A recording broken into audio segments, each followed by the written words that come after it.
Welcome back to the Sage Audio channel. Today we're looking at 4 steps to make your master bigger. We'll cover these steps in detail, explain what plugins or processing to use to accomplish the steps, and then listen to them to better understand it.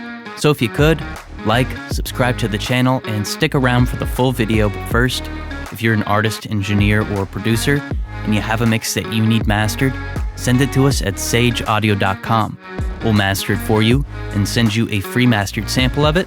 All you have to do is set up an account, upload the song, and we do the rest. Making a master sound bigger is a combination of a few things. It really comes down to enhancing low-level aspects of the signal, making the signal more dynamic, and then spreading the signal into the stereo field while maintaining its focus. The steps that we're covering here can be introduced at the beginning or in the middle of your mastering signal chain to make your master more impressive. But as always, use your discretion when introducing them to your signal chain. So step 1 is combine mid-side equalization with sub-harmonic excitement. The sub-frequencies of a mix are a lot more important than you might think, especially when you're attempting to make a master bigger or more impressive. If you want to enhance the sub of your master, there are some smart ways to do it and some more or less reckless ways of doing it. First and foremost, you want to ensure that any amplification of your low end and sub doesn't make its way into the side or stereo image. Unless you're mastering classical music with a double bass, these frequencies need to stay mono more times than not. That's why before you use any plugins to augment or excite subfrequencies, use a mid-side equalizer to cut out the low end on the side image. This way your low end is mono before any subharmonic excitement or generation takes place. Now once you've cut out the side image lows, use a subharmonic exciter, amplifier, or generator to create or augment your subs. Some options that you have for this include Waves Max Bass as a harmonic exciter, Waves R-Bass as a subharmonic generator, Analog Obsessions Loveend as a subharmonic exciter, and Tone Boosters Enhancer as a subharmonic exciter. Now these are just some of the plugins that we know about that work well for this, but if you know of any, let us know in the comments section below. Let's take a listen to this effect.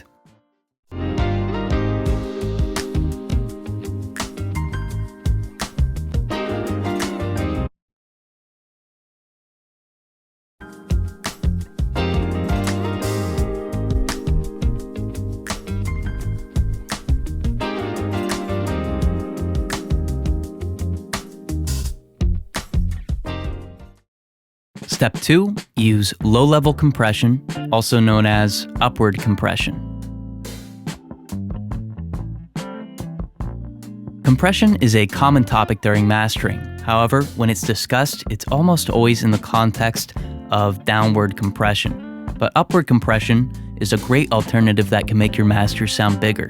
Typically speaking, downward compression is often used as a way to achieve upward compression.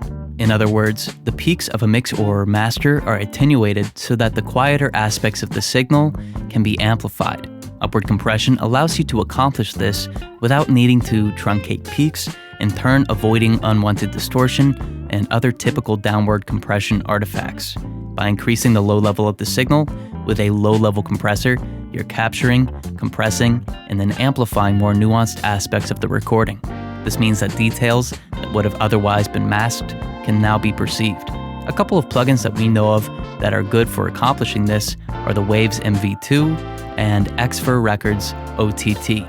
Now keep in mind that when you're mastering, use this effect sparingly. I may use it more aggressively in the examples just to make it more noticeable, but this isn't the best idea during an actual mastering session. Let's take a listen to it.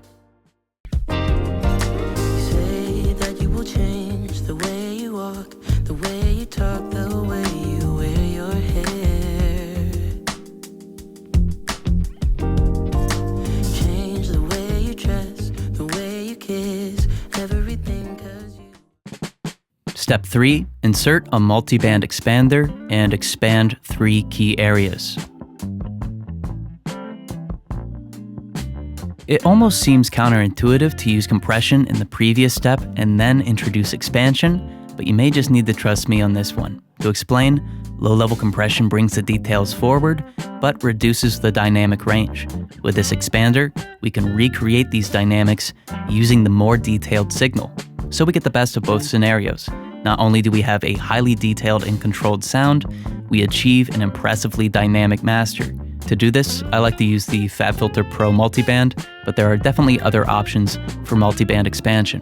When using this multiband expander, we want to expand 3 key areas: the bass, mids, and highs. For the bass band, I like to find the kick and limit how much of the bass guitar gets expanded. I'll set a moderate attack and release as well, and use a band filter. For the mids, I like to use a moderate attack and fast release, and keep it more transparent. For this section, I also like to use a band filter to keep things focused. Lastly, for the highs, I use a quick attack and quick release to capture the transients and to release them fast enough for them to seem natural. Furthermore, whereas a quick release would cause distortion to the lower frequencies, this isn't going to be the case with the higher ones. For this, I typically use a shelf filter. Now, these bands can range about 3 dB, but use your ears and discretion when you're setting up this processing. Let's take a listen to it.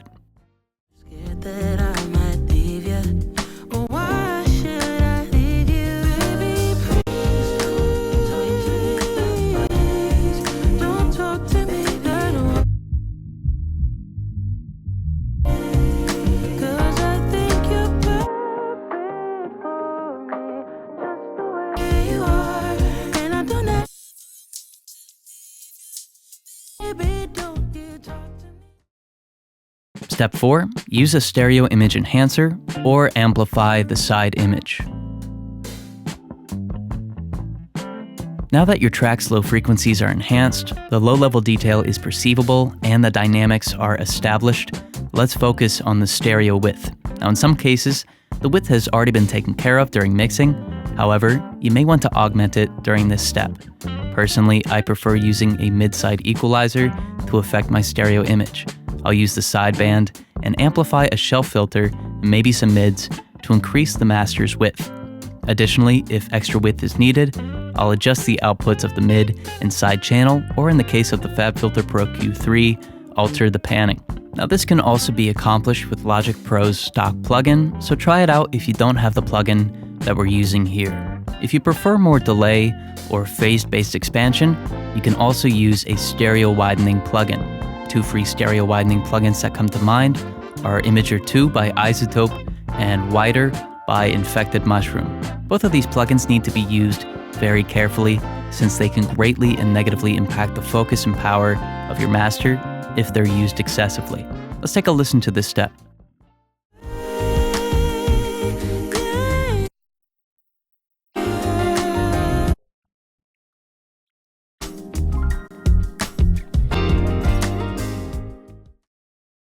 Lastly, let's listen to all 4 steps back to back.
So these are our thoughts on 4 steps you can use to make your master bigger, but what do you think?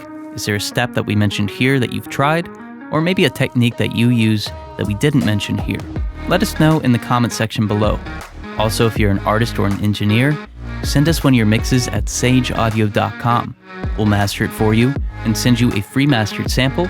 All you have to do is set up an account, upload the song, and we do the rest. But thank you so much for watching. We really hope you enjoyed it. If you did, please like and share this video with your friends. This way we know if you'd like to see more videos like this one. Also, you can subscribe to the channel. We release 3 to 4 new videos every week, and subscribing is the best way to stay up to date. There's a comment section where you can leave your thoughts on this video, or you can make a suggestion for a future video. And again, if you're an artist or an engineer and you have a mix that you need mastered, send it to us at sageaudio.com. We'll master it for you and send you a free mastered sample. Thank you so much for watching. We'll see you in the next video.